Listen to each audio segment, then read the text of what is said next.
The Mafia boss's younger brother suddenly collapsed to the floor of the small family restaurant. His throat rasped for air, his face draining pale, then blue, in the space of a few short seconds. The private dinner erupted into chaos. Someone knocked over a wine glass. Someone screamed his name.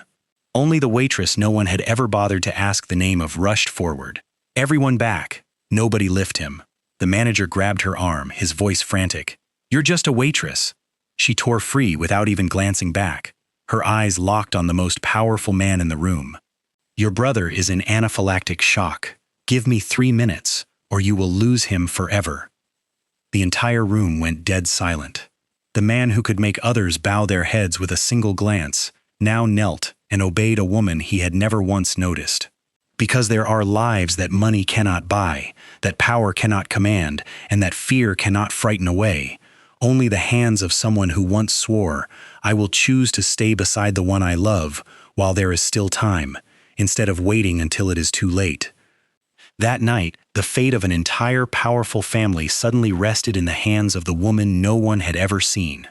Before the story begins, don't forget to comment the city where you're watching this video and enjoy the story.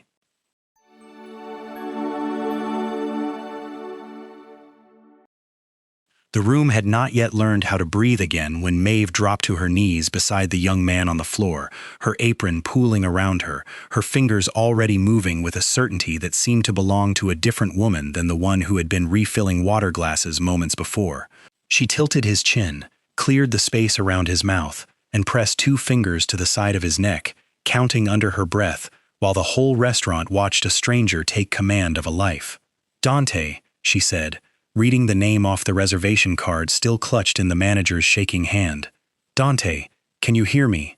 Squeeze my fingers if you can." His eyes fluttered, wide and glassy with fear, and a faint pressure answered against her palm, and that small squeeze told her everything she needed to know about how little time she had. "Do you have an epinephrine pen?" she asked, leaning close so her voice cut through the ringing in his ears. "An EpiPen, do you carry one?" His lips worked, swollen and clumsy, and the word came out in fragments. "In the car. My bag. I left it in the car." She did not waste a second on frustration. "You," she said, pointing at the driver hovering at the edge of the crowd in his dark suit. "The car. Go now. Run. Bring the whole bag. Do not stop for anything." The man was gone before Matteo could give the order himself, and that was the first time in longer than he could remember that someone had moved at another person's word instead of his own. Maeve turned back to Dante and eased him carefully onto his side, one arm folding beneath his head, the other bending his knee to keep him steady, her movements smooth and unhurried in a way that made the hurried people around her go quiet. "Stay on your side for me," she murmured. "That is exactly right. You are doing so well. All you have to do is keep breathing, and let me do the rest." She kept 2 fingers resting against the pulse in his wrist, feeling it flutter fast and thin, and she watched the rise and fall of his chest as though nothing else in the world existed, counting each shallow breath, waiting for the next, coaxing it out of him with the low, steady sound of her voice. Someone behind her asked if they should give him water, and without turning she said no, nothing by mouth, not a drop. His throat is closing, and anything he swallows could make it worse. Someone else asked if they should sit him up so he could breathe easier, and again she answered without looking, "No, leave him where he is. If he loses consciousness, he needs to be on his side. Trust me." Every instruction landed like a small stone dropped into still water, and one by one the panicked guests fell into the rhythm she set, stepping back, lowering their voices, giving her the space she had demanded. Matteo Conti, who had walked into 100 rooms and watched grown men go silent at the sight of him, found himself crouched on the floor of a family restaurant, doing nothing more than holding his brother's limp hand because a woman in a stained apron had told him to keep talking to him. "Tell him he is going to be fine," she said quietly, glancing at Matteo for the first time. "Let him hear your voice. It helps more than you know." So the most feared name along the waterfront leaned close to his brother's ear and said the only true thing he had left, that he was there, that he was not going anywhere, that help was coming, while a stranger counted breaths beside him and the seconds stretched long and terrible. The front door banged open, and the driver came sprinting back through the tables with the bag held above his head, and Maeve had it open and the auto-injector in her hand before he had finished skidding to a stop. She uncapped it, pressed it firmly against the outside of Dante's thigh, held it there while she counted slowly and aloud so everyone could hear that she had not rushed it, and then she looked up at the man who had bowed to her and said the only words that mattered. "Now we wait, and we pray this was fast enough."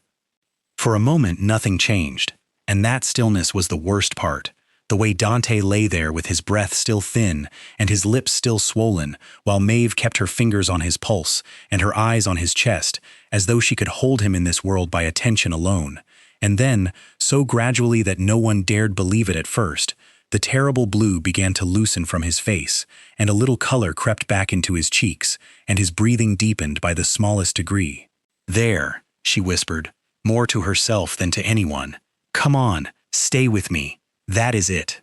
Somewhere far off, a siren rose out of the night and grew louder, tearing through the quiet streets until it filled the whole restaurant, and headlights swept across the front windows in a wash of red and white as the ambulance shuddered to a stop at the curb. Maeve did not relax even then. When the paramedics came through the door with their bags, she was already speaking before they reached her, her voice clipped and clean and stripped of everything but the facts they needed, telling them the young man had gone into anaphylaxis roughly 4 minutes ago, that a single dose of epinephrine had been given by auto-injector to the outer thigh, maybe 90 seconds back, that he had stayed responsive the whole time, that nothing had been given by mouth, that his airway was open but tight.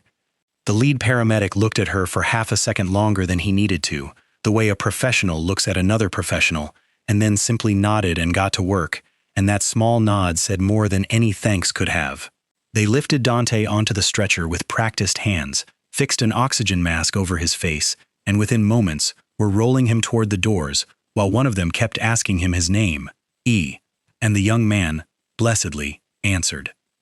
Matteo followed to the threshold and stopped, watching them load his brother into the back of the ambulance, and only when the doors closed and the siren wound up again and the truck pulled away into the dark did he turn around, and when he turned around he saw her. She was still kneeling on the floor where she had been the whole time, her apron crumpled and stained, a strand of dark hair loose against her cheek, her hands resting open and empty in her lap, now that there was nothing left to hold, and she was looking at the spot where Dante had lain, as though making sure it was really empty, as though her body had not yet caught up to the fact that it was over. Matteo Conti had walked past this woman a dozen times that evening and had never once seen her. He had seen an apron and a tray and a face that existed only to be forgotten the moment it turned away, the way powerful men learn to look through the people who serve them. Now he saw something else entirely. He saw the steadiness in her shoulders that had not broken even when the room was screaming, the economy of every word she had spoken, the way she had commanded him, without a flicker of fear, and he understood with a strange cold clarity that the person who had just held his brother's life in the palm of her hand was not a waitress at all, or not only that, but someone with a history he could not read, written into the calm of her hands. She rose to her feet, brushing off her knees out of habit, and for the first time their eyes met properly across the wreckage of the ruined dinner, the overturned chairs and the spilled wine, and the guests still frozen in place, and neither of them said anything, because there was nothing small enough to say. "Thank you," he managed at last, and the words felt useless in his mouth, too thin for the weight they were meant to carry. She only shook her head slightly, as if thanks were something she did not know what to do with, and answered quietly, "Save it until we know he is all right." By the time Maeve arrived at Jefferson, the worst of it was already over, though she had not known that when she peeled off her apron, told Rosa she was leaving, and driven across the city with her knuckles white on the wheel, because a person did not walk away from someone whose life had passed through her hands without needing to see the ending for herself. She found Matteo in the corridor outside the treatment bay, and he looked wrong there, this tall man in a dark tailored suit standing against a wall of pale hospital tile under lights that flattened everyone into the same exhausted gray, his hands pushed into his pockets, and his jaw set hard, a man who owned rooms reduced to waiting in one like everybody else. He straightened the moment he saw her. "He is stable," he said before she could ask. "They got the swelling down. They are keeping him overnight to watch him, but they say he will be fine." And something in Maeve's chest that she had been holding rigid for the last hour finally loosened, and she let out a slow breath and closed her eyes for just a second. And when she opened them again, he was studying her with an expression she could not quite name. "Thank you," he said again, and this time the word carried more, because now they both knew what it was thanking her for. She nodded and said she was glad that Dante was young and strong and had gotten his medication fast, and that fast was the only thing that had mattered. Matteo did not let it go the way another man might have. He tilted his head slightly, and there was something careful and deliberate in the way he asked it, the way a man asks a question he has already decided he needs the answer to. "Where does a waitress learn to do what you did tonight?" he said, not unkindly, but not lightly either, "because I have been in rooms full of doctors who moved slower than you." Maeve had known the question was coming from the moment their eyes met over the ruined dinner, and she had 100 versions of the truth she could have handed him, but she had spent a long time learning how to give people just enough to make them stop asking, and so she looked at him evenly and said only, "I used to do this for a living." 4 words, offered and then closed, a door shut gently but firmly, and any ordinary man would have accepted them and moved on. Matteo Conti was not an ordinary man, and the trouble with those 4 words was precisely that they were not an answer at all. They were a wall with something behind it, and he had built his entire life on knowing what stood behind every wall. "Used to," he repeated, and let the 2 words hang there long enough that she understood he had heard everything she had not said, the whole shape of the thing she had folded up and put away. She met his gaze without flinching, which was itself an answer of a kind, because frightened people looked away, and she did not. He was accustomed to reading people in an instant, to the small tells that told him what a man wanted and what he feared, and what he could be made to give up, and she gave him nothing, no nervous smile, no eager offer to explain herself, no angling for reward or recognition, just that flat, calm surface with the depth hidden under it, and it unsettled him in a way he had not been unsettled in years. Most people, when they had done something extraordinary in front of a man like him, wanted him to know it. She seemed to want the opposite, to disappear back into the anonymity of her apron as though the last hour had never happened, and that alone made her more interesting to him than anyone he had met in a long time. "I should go," she said, "now that I know he is all right," and she turned to leave, and he let her, because there was no reason on earth to keep her there, and yet as she walked away down that long, bright corridor, he found himself doing something he rarely did, which was wondering, and once Matteo Conti began to wonder about something, he did not stop until he knew. He came back 3 days later, and then again 2 days after that, and then it stopped being something anyone could call a coincidence. Nonna Rosa's was not the kind of place a man like Matteo Conti frequented, a small, warm room of mismatched chairs and checkered cloths where the regulars were old men who lingered over espresso and families who came for the same baked ziti their grandparents had ordered. And yet there he was in his dark suit at the corner table by the window, the table that happened to fall within the section Maeve worked, ordering simply and tipping without display and watching the room over the rim of his glass with the patient stillness of a man who had all the time in the world. She noticed, of course. She noticed the way he always chose that same corner, the way his eyes followed her across the floor without ever quite demanding anything, the way he asked after Dante the first time as though it were the reason he had come, and then kept coming long after Dante had recovered fully and gone back to his own life. Patrick noticed too. Patrick had managed the front of Nonna Rosa's for years and had watched Maeve for nearly one of them, had learned the particular quality of her, the tidiness of her movements, and the gentleness she showed the difficult customers, and the way she never once complained no matter how her feet ached at the end of a double. And because he had spent so long paying quiet attention to her, he was the first to understand what he was seeing when a powerful stranger began arranging his evenings around her table. He said nothing at first. He only found small reasons to pass near that corner, to refill a water glass that did not need refilling, to take the measure of the man in the suit whose name he had begun to suspect and whose reputation, once he confirmed it, made the back of his neck go cold. Maeve, for her part, gave Matteo exactly what she gave every other customer, and not 1 degree more, a professional courtesy polished smooth by years of practice, a warmth that belonged to the room rather than to him. She brought his food and cleared his plates and thanked him for coming and never lingered, and if he tried to draw her into conversation, she answered pleasantly and briefly and always found somewhere else she needed to be. He was patient about it, in a way that told her he was used to getting what he waited for. One slow evening when the room had thinned to a single table of old men arguing about a soccer match, he caught her as she set down his coffee and said, "You never did tell me the rest of it," and she knew at once what he meant, because a man like him did not forget an unfinished answer any more than he forgot a debt. She straightened, the tray held against her hip, and looked at him with that same even calm she had shown him in the hospital corridor. "The rest of what?" she said, though she knew. "Where you learned what you know," he said. "What you did before this. Who you were." For a moment, something flickered behind her eyes, there and gone, and then she gave him a small, polite smile that did not reach them and said, "That is not on tonight's menu, Mr. Conti." It should have annoyed him. People did not deflect Matteo Conti. They did not close doors in his face and smile while they did it, and yet the corner of his mouth almost moved, almost, because there was something in the clean refusal of it that he respected more than any answer she could have given. Most people wanted to be known by him, wanted to trade whatever they had for a place in his attention. She kept handing him back his own curiosity, like a plate she was declining to serve.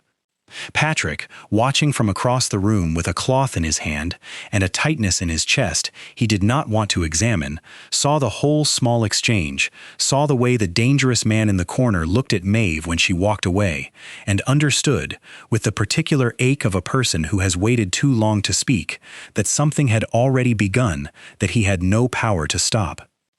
It did not take him long to find her, because a man with Matteo Conti's reach could learn the outline of anyone's life in an afternoon, and the outline of Maeve Sullivan's led him to a woman named Grace Whitmore, a nurse at a hospital across the river who had once worn the same badge Maeve had worn, and who agreed to meet him only after he made it clear, in the careful way he had learned to make things clear without threat, that Maeve was not in any trouble and that his interest came from gratitude rather than anything darker. They sat in a quiet coffee shop near the end of Grace's shift, and she looked at him for a long moment with the wary, protective eyes of a person deciding how much of a friend's heart to place in a stranger's hands, and then, perhaps because he had been honest, or perhaps because she had wanted for a long time for someone to understand what Maeve had done and never say so, she began to talk. "She was one of the best we had," Grace said, and she did not mean it as a courtesy, she meant it as a fact. That in the emergency room, Maeve had been the one the younger nurses watched and the doctors trusted, the one who stayed calm when the monitors screamed and the families fell apart, the one who could put her hands on a person in the worst minutes of their life and make the chaos hold still. And then, Grace said, her mother got sick. Matteo said nothing, only listened, which was itself a discipline for him. "Multiple sclerosis," Grace went on, "and it does not take a person all at once. It takes them in waves, a little more each time, a good stretch and then a bad turn. And every time you think you have found the new normal, it moves the ground again." And Maeve's mother, Eileen, had begun to have the kind of turns that meant she could not be left alone when they came. "And Maeve was working nights," Grace said, "and you cannot plan a night in the emergency room. You cannot promise you will be home by any hour. You cannot walk out in the middle of a code because your mother has called frightened and cannot get up. And so Maeve was living torn straight down the middle, running from the hospital to her mother's apartment on no sleep, missing the moments that mattered because a stranger on a gurney needed her more, until one day she could not do both anymore and she had to choose." Grace paused there and turned her cup slowly on the table, and when she spoke again, her voice had gone quieter. "Everyone told her she was crazy," she said. "They told her she had worked too hard for too long to throw a career like that away, that there were facilities, that there were arrangements, that she did not have to be the one." And Maeve just looked at them. Grace said, "And I will never forget what she told me, because I have thought about it more times than I can count since." She said, "I did not give up my career for my mother. I chose my mother while I still had her." She said, "Nursing will still be there afterward." She will not. And then she took off the badge and she went home, and she has been serving tables 10 minutes from her mother's door ever since, because the shifts are steady and she can be there when the bad turns come. And that, Grace said, looking at Mateo now with something like a challenge, is the woman who saved your brother, and if you have come here thinking she is hiding something shameful, you can go, because the only thing she is hiding is that she is the finest person either of us will ever meet, and she would be furious with me for telling you so. Mateo did not go. He sat with those words settling into him like stones dropped into deep water. I chose my mother while I still had her, and he found that he did not know what to do with them, because he had spent his whole life believing that sacrifice was something you counted afterward, at the graveside, in the loss. And here was a woman who had chosen to give up everything she had built, not because it was already gone, but precisely because it was not, because the time was still there to be spent, and she had refused to waste a single hour of it waiting until it was too late. He drove home that night without the radio on, the words riding with him through the dark streets, and when he reached the house on the water, he did not go inside right away, but stood on the terrace above the harbor, with the city glittering cold and far off. And for the first time in a long while, Matteo Conti was alone, with a thought he could not command into silence. He had built a life out of preparation, out of foreseeing every angle before it turned against him, out of the belief that a man who was clever enough and ruthless enough and rich enough could hold the people he loved inside a fortress that nothing could reach, and he had always understood sacrifice as the thing you tallied afterward, in the empty chair, in the folded flag, in the name you could no longer say aloud, a price paid for a loss already suffered. That was the arithmetic he knew. You lost someone, and then you called it sacrifice, and the word was a kind of headstone, but the woman in the apron had done the arithmetic backward. She had not waited for the loss to arrive, and then measured what it cost her. She had looked at a mother who was still here, still breathing, still hers, and understood that the loss was already on its way, and could not be bargained with, and instead of hoarding her career against that future grief, she had spent the one thing she could never earn back, which was the time itself, the ordinary, unrepeatable hours, the evenings and the mornings and the bad turns when a frightened woman needed a familiar hand. Nursing will still be there afterward, she had said. She will not. And Matteo stood on his terrace and felt the whole shape of his own life tilt slightly under him, because he had a brother he had nearly lost in the space of 3 minutes on a restaurant floor, and it had never once occurred to him that all his power had bought him no more time with Dante than any other man had, that the fortune and the fear and the reach that made the waterfront bow to him could not add a single hour to the account. That time was the one currency he did not control and had spent his whole life failing to notice. He thought of all the dinners he had cut short, the calls he had taken through them, the years he had assumed would simply keep arriving. He thought of a woman who had known better, who had taken off her badge and walked out of the only work that had ever made her extraordinary, not out of weakness, not out of some collapse he could pity her for, but out of a clarity so sharp it frightened him, because it was a clarity he did not possess. And somewhere in that long, cold hour on the terrace, the thing that had been driving him, the simple, restless need to know what stood behind her wall, quietly stopped being curiosity at all, and became something he did not yet dare to name, something that did not want to solve her or possess her, but only, and this was new to him, only to be near whatever it was in her that had understood the one truth all his money had never taught him. What he did with that feeling, once he recognized it, was nothing at all like what a man in his position usually did, because a man in his position bought things, arranged things, applied pressure, until the world rearranged itself into the shape he wanted, and Matteo understood with an instinct he was only beginning to trust that any of that would ruin the very thing he had come to admire. So he was careful. The first thing he did, she never learned, came from him, which was the point, because a week after that night a delivery arrived at Nonna Rosa's addressed to no one, a proper emergency kit far better than the dusty box of bandages that had hung by the kitchen door for years, and tucked inside it were fresh epinephrine auto-injectors, still sealed, still well within date, the kind of thing that might save the next person the way an accident of preparation had almost failed to save Dante. Rosa fussed about who could have sent such a costly gift, and eventually decided it must have been a grateful customer, and put it up on the wall where anyone could reach it, and Maeve, who suspected more than she said, ran her thumb once over the sealed injectors and said nothing, because she could not prove it, and because gratitude offered anonymously was the only kind she knew how to accept. After that, he simply kept coming, and he changed the way he came. He stopped asking her questions she would not answer. He learned, by watching, that she drank her coffee black and bitter and disliked the sweet syrups the other servers pushed, and so he began to bring her one, quietly, the good kind, from the place 3 streets over, setting it at the end of the counter near the close of her shift without ceremony, as though it were nothing, as though a man like him brought Waitress's coffee every day of his life. He asked after her mother, and he asked it the ordinary way, not the way a man gathers information, but the way a person asks after someone whose name has come to matter. And when Maeve gave him her short, guarded answers, he did not push for more. He only listened and remembered, so that the next time he could ask something that showed he had. He was a man accustomed to taking what he wanted the moment he wanted it, and here he was, learning a thing he had never had any use for, which was patience, the slow, deliberate patience of a person who has understood that some things cannot be commanded into being and can only be waited for, offered, and left free to refuse.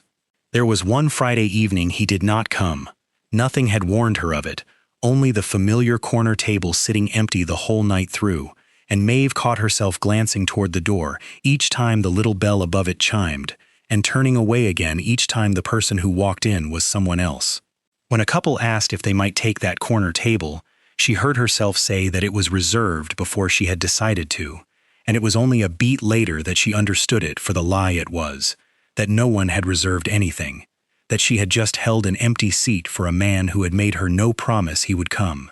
Rosa stood behind the counter with a glass and a towel in her hands and said nothing at all, only lifted one eyebrow and let her gaze rest on Maeve a moment too long, and that knowing silence sent the heat climbing up into Maeve's cheeks, so that she snatched up a tray and moved off fast toward the far end of the room, as though something urgent had called her there. It was near closing when he finally arrived, rain still beaded in his dark hair, offering a short apology about business that had kept him, and Maeve only gave a small nod and turned away quickly so he would not catch the way the corner of her mouth had already begun to lift. But when she set his usual black coffee down in front of him, her hand, the hand that had never once trembled in the middle of a screaming emergency room, trembled now, just slightly, and she drew it back fast and tucked it into the folds of her apron and pretended, to him and to herself, that nothing at all had happened.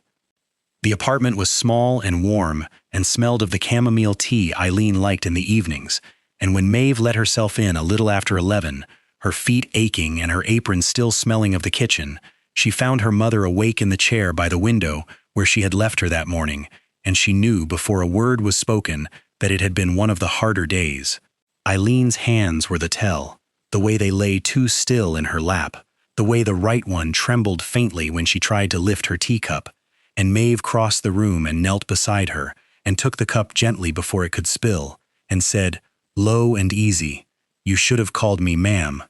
And Eileen, who had been a proud woman all her life and had not stopped being one just because her body had begun to betray her, said she had not wanted to bother her at work, that it was nothing, that it would pass, and they both let the small lie stand because it was kinder than the truth. Maeve helped her mother from the chair to the bed the way she had learned to do it, taking the weight without seeming to, turning it into something that felt like an embrace rather than a lift, so that Eileen could keep the dignity of walking even when her legs had begun to forget the trick of it. She warmed a fresh cup of tea and sat on the edge of the bed while her mother drank it, and they talked about nothing, about the neighbor's cat and a song on the radio, and whether the winter would be a hard one, and in the ordinariness of it, there was a whole language of love that neither of them ever named aloud. This was the thing the customers who looked through her would never guess, that the woman clearing their plates went home each night to this, to the slow tightening of an illness that took a little more of her mother every season and gave nothing back, to nights when the tremor was worse and mornings when the stiffness would not lift, to the quiet arithmetic of pills and appointments and the money that ran always a little shorter than the need. She had sold the good years of a career she had loved for this, for the right to be in this room when the bad turns came, and there were nights, though she would never have admitted them to anyone, when she sat in the dark after her mother had finally slept and felt the full weight of what she carried pressed down on her chest until she could hardly breathe. And yet when Eileen looked up from her tea with the old mischief still bright in her tired eyes and said something wicked about the neighbor, and Maeve laughed, really laughed, for the first time all day, she knew with a certainty that steadied her that she would make the same choice again 1,000 times over, because the woman in this bed had once stayed up whole nights beside a feverish child, had gone without so that Maeve could have, had loved her with a fierceness that asked for nothing in return, and if the price of staying was a career folded up and put away and a body worn thin with tiredness, then it was a price Maeve paid gladly, every single day, without regret.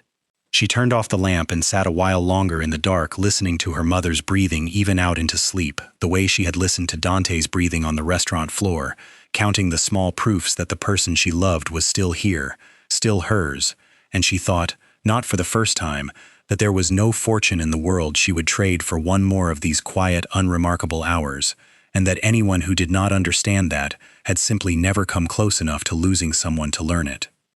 It happened on a Thursday after the last customer had gone and the chairs were up on the tables and the only light left was the low one over the register, when Patrick, who had rehearsed the words 100 times in his head and never once said them aloud, finally found that he could not carry them silently for one more night. Maeve was counting out the register with her sleeves pushed up and a smudge of flour on her wrist, and he stood near the kitchen door turning a dish towel over and over in his hands, and when she glanced up and asked if something was wrong, he heard himself say her name in a way that made her go still. "I have been meaning to tell you something for a long time," he said, "and I keep not saying it because I am afraid once I do everything will be different, but I think I would rather say it and be wrong than keep it and always wonder." She set the money down slowly and did not look away, which was like her, and he took that as the only permission he was going to get.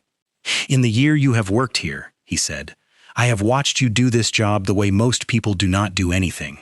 The way you notice the old man who comes in alone on Sundays and always bring his coffee before he asks. The way you never once let a hard customer see you tired. The way you go home to your mother after a double when anyone else would have nothing left to give, and you find something anyway. I am not talking about how you look, though God knows," he said, and stopped, and started again more quietly. "I am talking about who you are, the care of you, the steadiness, the kindness that costs you something and you spend it anyway. And I know I am only the manager of a small restaurant, and I have nothing to offer a woman like you but an ordinary quiet life, but I would spend it trying to be worth you, if you would let me." The silence that followed was not unkind, and that was almost the worst of it, because Maeve did not flinch or laugh or reach for an easy excuse.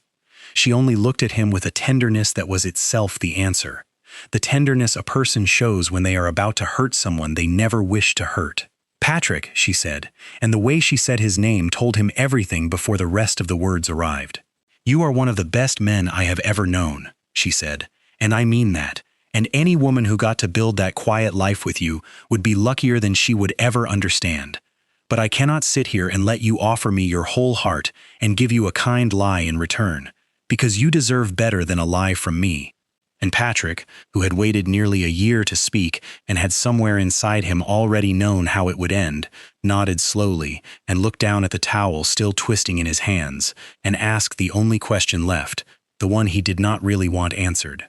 "It is him," he said. "Is it not? The one in the corner, the one whose name none of us are supposed to know." Maeve did not deny it, and her not denying it was the truest and most painful thing she could have done, because she had spent her whole careful life refusing to want things she could not safely have, and here was the proof written plainly on her face that her heart, against every instinct she owned, had leaned toward the most dangerous man ever to walk through that door, and there was nothing safe or sensible or quiet about it, and she could not make herself want the safe thing even standing in front of it. "I am sorry," she said, and she meant it more than he would ever know, and Patrick straightened his shoulders and gave her a small broken smile and said that she had nothing to be sorry for, that a man could not be angry at the truth, and he turned off the last light and locked the door behind them and walked her to her car in a silence that held everything neither of them could fix. He was not the only one who had noticed where Matteo Conti spent his evenings. Across the harbor, in an office that smelled of cigars and old money, A man named Victor Castellano had been watching the young head of the Conti family for months, with the patient attention of a rival who had waited a long time for an opening and had begun to fear he would not find one. The two families had circled the same stretch of waterfront for years, the same docks and the same shipping contracts and the same quiet arrangements that kept the cranes moving and the ledgers balanced, and lately the balance had tipped toward the Contis in a way that galled the older man, because Matteo was careful in a manner his father had never been, careful and controlled and maddeningly without weakness, a man who kept nothing close enough to his heart that it could be used against him. That was the trouble with a man like that. You could not lean on what he did not care about. And Matteo appeared to care about nothing except the machinery of the business itself, which was armored on every side. And then Enzo Russo, who did Victor's watching for him and was very good at it, came to the office one evening with something new in his manner, the small, pleased look of a man who has found a loose thread, and he told his employer that the younger Conti had developed a habit. A habit, Victor said, and Enzo nodded and explained that for weeks now Matteo had been spending his evenings not at the clubs or the restaurants where men like them conducted their affairs, but at a small family place in the old neighborhood, a nothing place, checkered tablecloths and grandmothers, and that he went there for no reason anyone could find in any ledger, and always sat at the same table, and always in the section of the same woman, a waitress, no one, a person with no name in their world at all. Victor set down his glass. "Tell me about the woman," he said. And Enzo told him what little there was, that she was called Maeve Sullivan, that she had once been a nurse and left it, that she lived with a sick mother in an apartment 10 minutes from the restaurant, that she had, by all accounts, saved the life of the Conti boy the night he choked and turned blue on the floor, and that Matteo had been coming back ever since like a man drawn on a string. And as Enzo spoke, the older man began, slowly, to smile, because he had spent months searching the fortress for a door, and had found none. And now a door had appeared where he had never thought to look, not in the business, not in the family that was already guarded like a vault, but outside all of it, in a small warm restaurant, in the shape of a woman who did not even know what world she had wandered to the edge of. "A man protects what is inside his walls," Victor said, half to himself, but he does not always think to guard what he has only just begun to reach for. He understood at once what he was looking at. Matteo Conti, who kept nothing close enough to be threatened, had for the first time in years reached toward something soft and unarmored and left it standing out in the open, and that reaching was the leverage Victor had been hunting, a pressure point in the middle of the coming fight over the docks, a way to make an untouchable man flinch. "Watch her," he told Enzo, quietly, carefully. "I want to know her hours, her mother, the road she takes home, everything," and Enzo nodded and went out into the night to begin. And neither of them felt the smallest weight of what they were setting in motion, because to men like that a person outside their world was never quite a person at all, only a lever, only a means, and they had already decided to use her before Maeve Sullivan had the faintest idea that the shadow of the waterfront had turned, at last, toward her small lit window. The first time she noticed the car, she told herself it was nothing. A neighbor's visitor, a driver waiting on someone, a dark sedan parked across from her building, with its engine off and its windows too tinted to see through, and she went inside and made her mother's tea and forgot about it. The second night it was there again, in the same place, and the third night too, and by then it had stopped being something she could explain away, because a car that sat outside a quiet apartment building for 3 nights running with no one ever getting out of it was not waiting for anyone who lived an ordinary life. Maeve had spent years training herself to stay calm when calm was the only useful thing left, and so she did not panic, but she began to watch the way a person watches who has learned that the worst things arrive quietly, noting the car when she left for her shift in the morning, and looking for it again when she came home at night, and more often than not it was there, or a different one just like it, patient and dark and wrong. Then came the call. It was a little past midnight and she had just settled her mother and was moving through the dark apartment checking the locks when the phone rang, and she answered it the way anyone answers a phone at that hour, with her heart already climbing, saying hello and hello again, and there was no voice on the other end, only the faint sound of someone breathing, someone listening, someone who wanted her to know they were there and did not intend to say a word, and then the line went dead. She stood in the dark with the phone still warm against her ear and felt the cold travel all the way down her spine because she understood, without being able to prove a single thing, that this was not a wrong number and not a prank, that this was a message and that the message was aimed at her. She did not sleep that night. She sat in the chair by the window where her mother sat during the day, and she watched the street and the dark car below, and she tried to make sense of a fear that had no shape yet, and the worst of it was not the danger to herself, she found, but the small sound of her mother's breathing in the next room, the person who could not run, who could not defend herself, who depended entirely on Maeve being the wall between her and everything that could go wrong. Something was closing around them. She could feel it the way she used to feel a patient turning bad before the monitors caught up, a wrongness in the air, a tightening, and though she could not yet name where it came from, she was not a fool, and she had begun, night by night, to understand that the shadow now falling across her small lit window had a shape, and that the shape wore a dark suit and sat, most evenings, at a corner table in a restaurant 10 minutes from her door, and that whatever storm was gathering, it had found her not because of anything she had done, but because of who had begun, quietly and against all sense, to care for her. She waited until the restaurant had emptied and the others had gone, and then she stopped him at the door before he could leave, and Mateo saw at once from the set of her shoulders that this was not going to be one of their careful, ordinary conversations. "There is a car outside my building," she said, without preamble, the way she said everything that mattered. 3 nights now, maybe more, and a phone call in the middle of the night with no one on the line, someone breathing and then hanging up. "And I want you to look me in the eye and tell me it has nothing to do with you." He did not lie to her. That was the thing she would remember afterward, that in the moment he could have soothed her with a comfortable falsehood, he chose instead to hold her gaze and say, quietly, "I do not know yet, but it may." The honesty of it landed harder than any denial could have, and her voice when she answered was low and steady and shaking underneath. "I have spent my whole life keeping my mother safe," she said. "I gave up everything I was so that I could stand between her and the bad days, and I would do it again 100 times, but I cannot fight something I cannot see, and I will not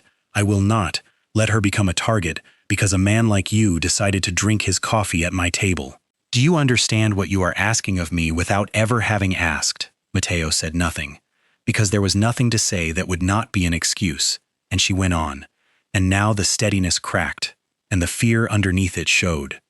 "I like you," she said, "and I hate that I like you, because liking you is a luxury I cannot afford, not with her depending on me, not with your world reaching into my street in the dark. So I need you to do the one thing your kind never does. I need you to walk away. Stop coming here. Stop bringing me coffee. Forget my name the way everyone else always has, and let my mother and me go back to being too small for anyone to notice." For a long moment he only looked at her, and she braced herself for the argument, for the powerful man's certainty that he knew better, for the pressure she had felt from men all her life, and it did not come. "All right," he said, and the simplicity of it undid her more than a fight would have. "If that is what you want, I will go," and he did. He turned and walked out into the night and did not look back, and Maeve stood in the empty restaurant and told herself the ache in her chest was relief. What she did not know, what he would make certain she never knew, was that Matteo Conti had no intention of leaving her undefended, that walking away from her table and leaving her unprotected were two entirely different things, and that within a day quiet men he trusted had fitted small unobtrusive cameras to the corners of her building and the door of her mother's apartment, and that from then on there was never an hour, day or night when someone was not watching the dark street she could not stop watching herself. He gave her the distance she had demanded because she had a right to it, and he gave her, in secret, the safety she had not asked for and would have refused, because he had learned one lesson from her too well to unlearn it now, that you do not wait until you have lost someone to decide they were worth protecting, and he had already decided. While Victor Castellano believed he had found the one soft place in an armored man, Matteo was already moving in the dark beneath him, because walking away from Maeve's table had freed something cold and precise in him that the visits had kept gentled, and he turned the whole of that patient intelligence toward the man who had dared put a car outside her door. He did not send men to break things. That was the old way, his father's way, and it was exactly the kind of noise that got a person watched by the wrong offices and left corpses that had to be explained. And Matteo had built his position by understanding that the deadliest weapon in their world was not a threat but a ledger. So he went looking through paper. He had people who could read a shipping manifest the way a doctor reads an X-ray, who could follow a sum of money as it slipped from one shell company to another and came out clean on the far side wearing a different name, and he set them quietly onto the Castellano business, and what they began to bring back to him was better than anything he had hoped for. Victor had grown careless with success. There were cargo contracts signed for shipments that had never moved, whole holds of goods that existed only on paper so that money could be washed through the freight and out again, invoices for repairs to vessels that had sat rusting at anchor for years, a long braided trail of small frauds that a man builds when he has come to believe no one is watching closely enough to unravel them. Matteo had it all copied and dated and cross-referenced, every false manifest matched to the true one, every phantom contract laid beside the empty berth it pretended to fill, and he kept the growing file somewhere only he could reach it, and he did not spend it, not yet, because a man who understands leverage understands that its whole value lies in the moment you choose to use it. Across the water, Victor tightened his own grip, pressing harder on the contested docks, moving his people into the disputed berths, sending word through the careful channels that the Conti family would be wise to step back before the coming season, and Enzo's watchers stayed parked on Maeve Street. And the silent calls came again, and the pressure meant to make Matteo flinch went on building, because Victor did not yet know that the man he was squeezing had already slipped a hand around his throat and was simply waiting for a reason to close it. The two of them circled in the dark like that, each certain he held the advantage, one leaning on a woman he thought was undefended, the other holding a file that could end a dynasty, and the air between the families drew tighter and tighter, the way it does before a storm finally breaks, a stillness with thunder folded inside it. And somewhere in the middle of it stood Maeve Sullivan, who had asked only to be left small and unseen, and who did not yet know that she had become the exact point on which all of it was about to turn. It broke on a Tuesday, on one of Maeve's evening shifts, on the kind of ordinary night that gives no warning of what it is about to become. Enzo Russo had grown tired of parked cars and silent calls that moved nothing, and Victor, impatient for the pressure to finally bite, had told him to make the message impossible to ignore, and so while Maeve was across the city carrying plates through the warm noise of Nonna Rosa's, Enzo climbed the front steps of her building, with two men behind him, and the calm ugliness of someone who has decided that a frightened old woman is only a tool for bending her daughter. What he did not know, what none of them knew, was that the small dark eyes Matteo had fixed to the corners of that building had been watching every hour since the night Maeve sent him away, and that the moment Enzo's face came into the light of the entry camera, an alert reached the phone of the man on watch, who knew that face, and who was dialing before Enzo had finished pressing the buzzer.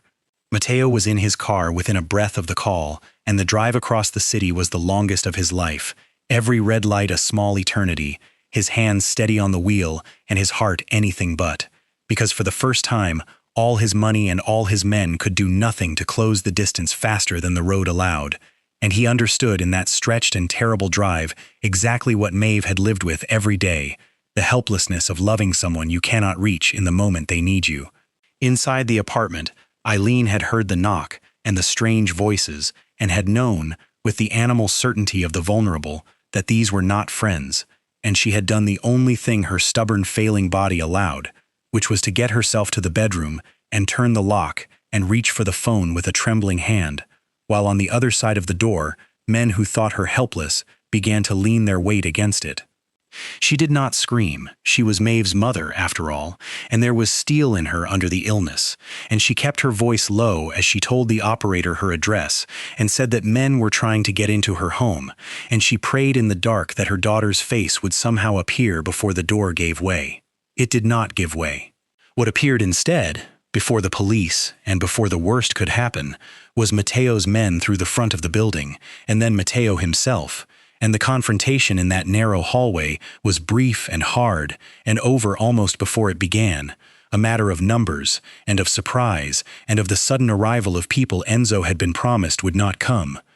And though there was a struggle in the dim corridor, it ended with Enzo and his two men driven back down the stairs and out into the night in disarray. The message they had come to deliver turned back on them undelivered, and the door Eileen had locked with her shaking hands, still standing between her and every harm that had reached for her. When it was over, Matteo went to that door himself and knelt and spoke through it gently, telling the frightened woman inside that he was a friend of her daughter's, that she was safe now, that no one would touch her. And when at last the lock turned and the door opened a crack, and Eileen looked out at the tall, dark stranger who had come out of nowhere to stand between her and the dark, she saw in his face something she recognized, the same fierce protectiveness she had spent her whole life pouring over her own child, and she let him help her. He did not leave her there. He gathered a few of her things with his own hands and wrapped her in her coat and carried her, gently, the way he had once watched her daughter lift a stranger's brother off a restaurant floor, down to the car and away to a place where no shadow from the waterfront could reach her. And only when she was safe and warm and settled did he take out his phone to call Maeve and stand for a moment in the dark gathering the words, because there was no easy way to tell the woman who had begged him to keep her mother out of his world that his world had come for her mother anyway, and that only the thing she never knew he had done had saved her. The call reached her in the middle of the dinner rush, and she knew from the first syllable of his voice that something had happened, and she set down her tray and walked out the back door into the alley with her heart in her throat, while he told her, plainly and without softening it, that men had come to her mother's door that evening, and that her mother was unhurt, safe, already somewhere no one could reach her, and that he was with her now.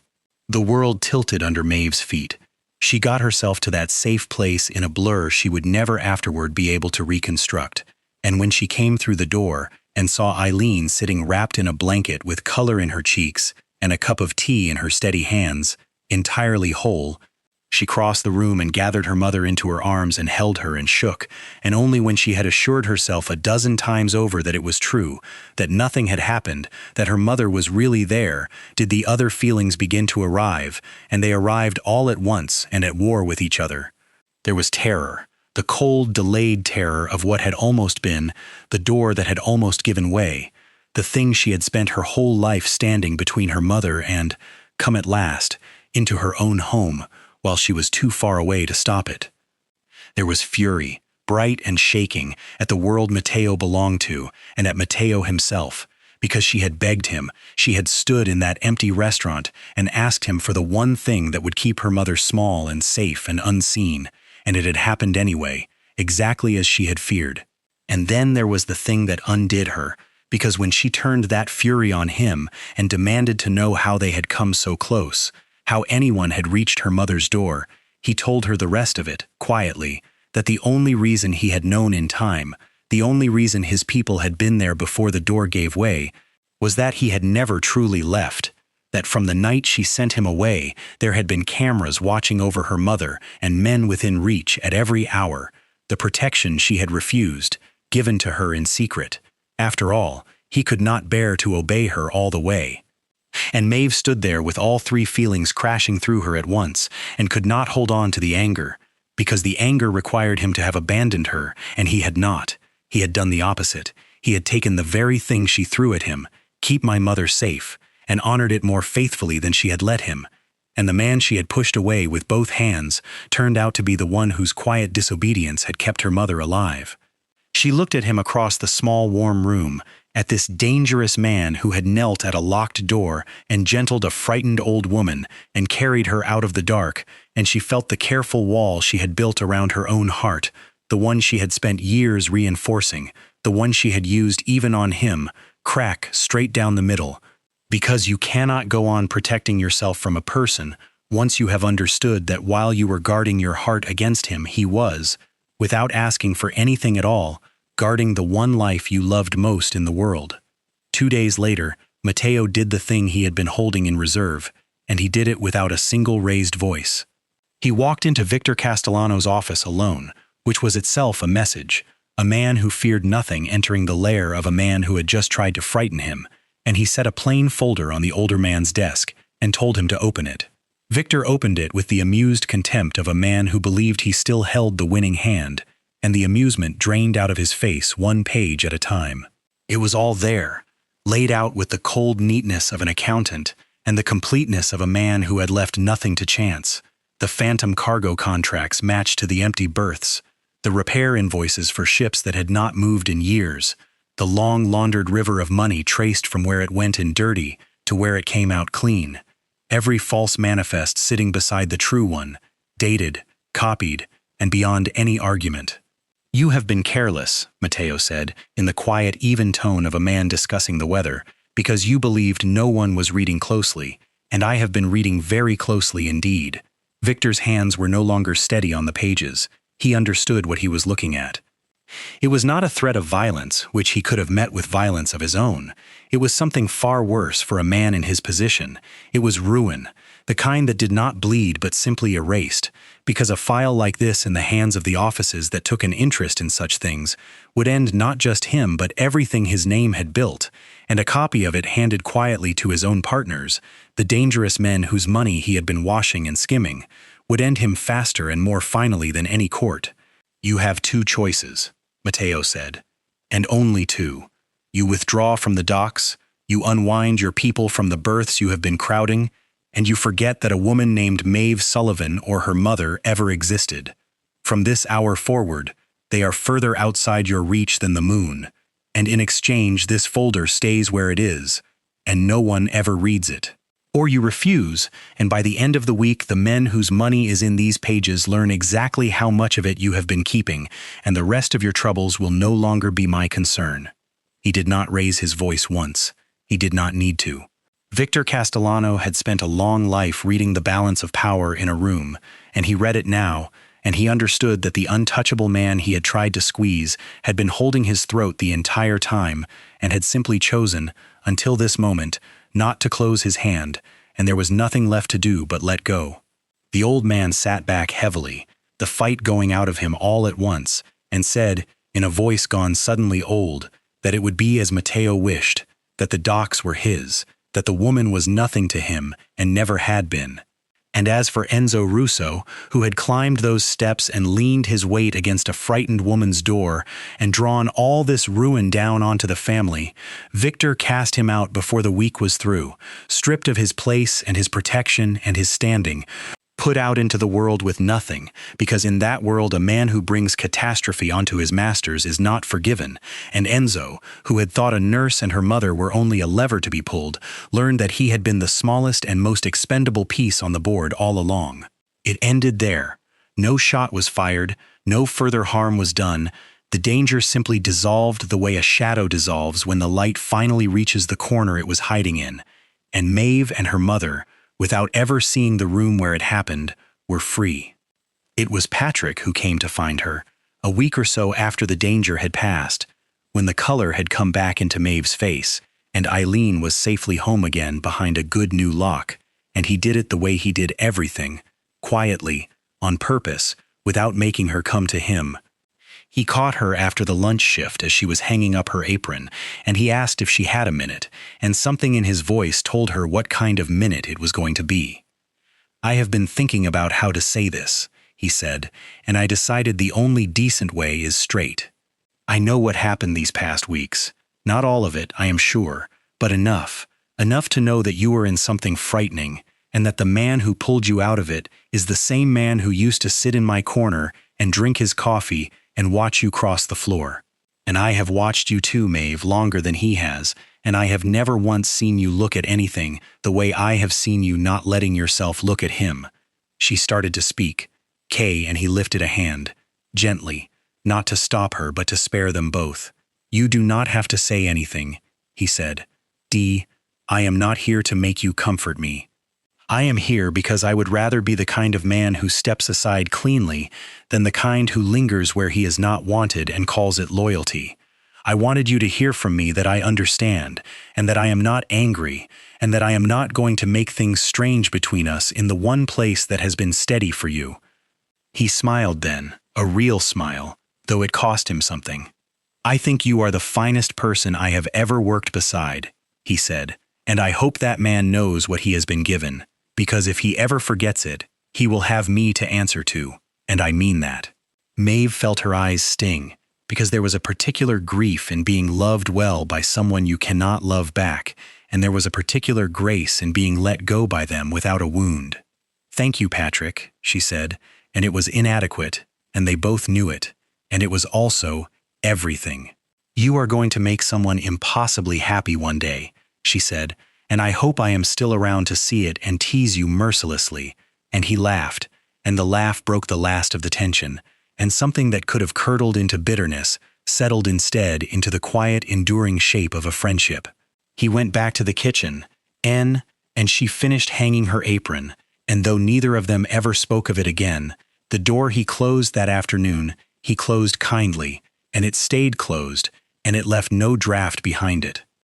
It was a quiet evening a few weeks later, the danger long past and the apartment warm and still, and Maeve was sitting on the edge of her mother's bed the way she did most nights, and Eileen, who had watched her daughter carry some invisible weight around for days, finally reached over and put a trembling hand on Maeve's and said, "You are going to have to tell me about him eventually. You know, because a mother can see when her girl is fighting her own heart and losing." And Maeve, who had carried it alone for so long, felt the whole thing come loose at once, and she told her. She told her about the man in the corner, and the coffee, and the cameras she had never known were there, about how he had knelt at this very door and carried her mother out of the dark, and then she told her the part underneath, the part she had not admitted even to herself.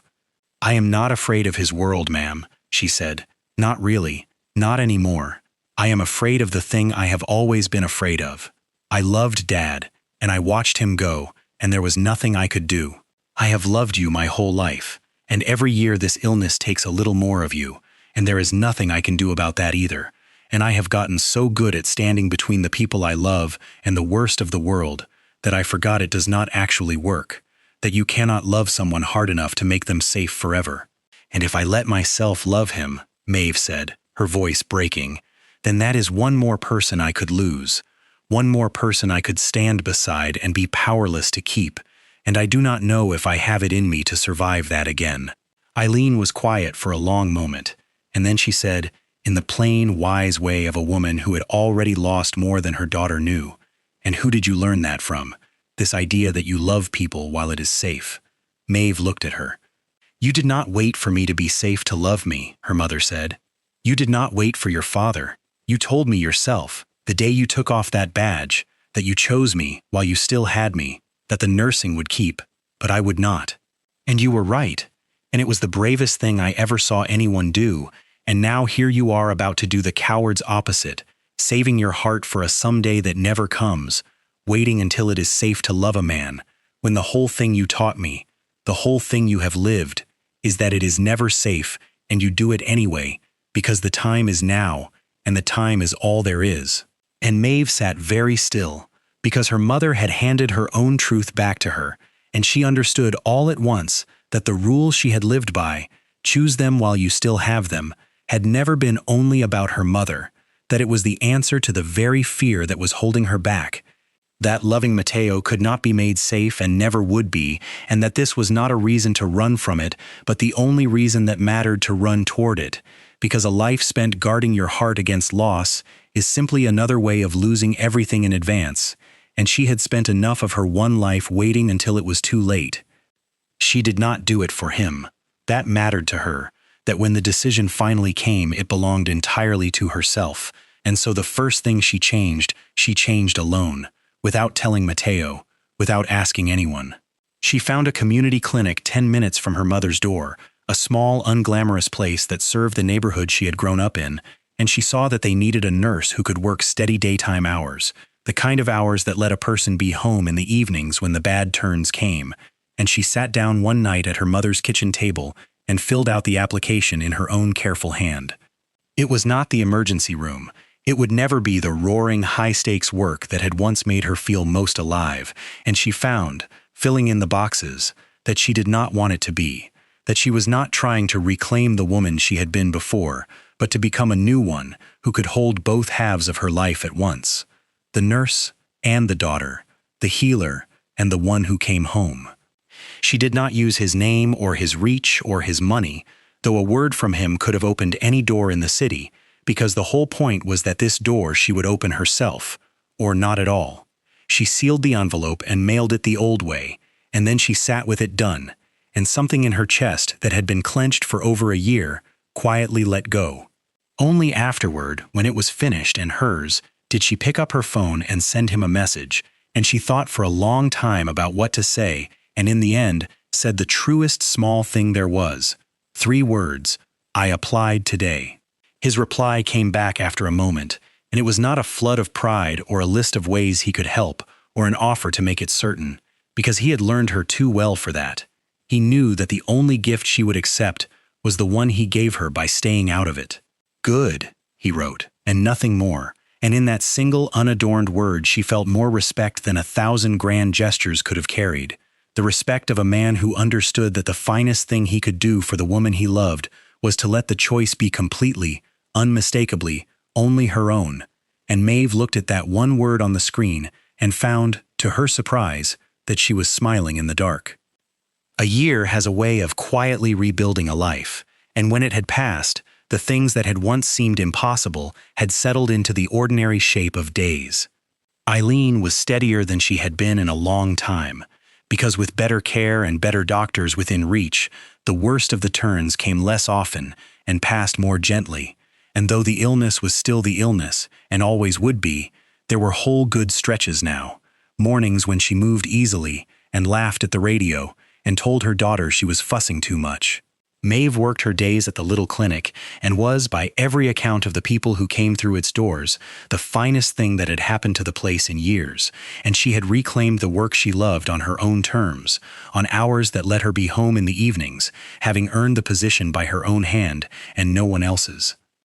Patrick had met someone that spring, a school teacher with a quick laugh who adored him the plain, uncomplicated way he deserved, and when he brought her to Nana Rosa's for the first time, Maeve teased him mercilessly, exactly as she had promised she would, and his happiness had no shadow in it, and their friendship was easy and whole. The shadow from the waterfront never fell across her street again, because Victor Castellano had withdrawn and stayed withdrawn, and the man who had once climbed her mother's steps was long gone and forgotten, and the danger had ended so completely that it began to feel like something that had happened to other people. And Nana Rosa's was still Nana Rosa's, still the warm, small room with the checkered cloths, still the place they came back to, and on a quiet evening near the end of that year, you could have found the 3 of them at the corner table by the window, Eileen with her tea and her sharp tongue, Maeve with the tiredness of a good day's work easy on her shoulders, and Mateo beside them, the most feared name along the harbor, sitting in a family restaurant cutting his food and listening to an old woman tell a story he had already heard twice, not because he had to be there, but because there was nowhere on earth he would rather be. If there is one thing worth carrying away from a story like this one, let it be the thing Maeve learned the hard way, and almost learned too late, that we spend so much of our lives waiting for the safe moment to love the people in front of us, waiting until the danger passes, or the timing is right, or the fear goes quiet.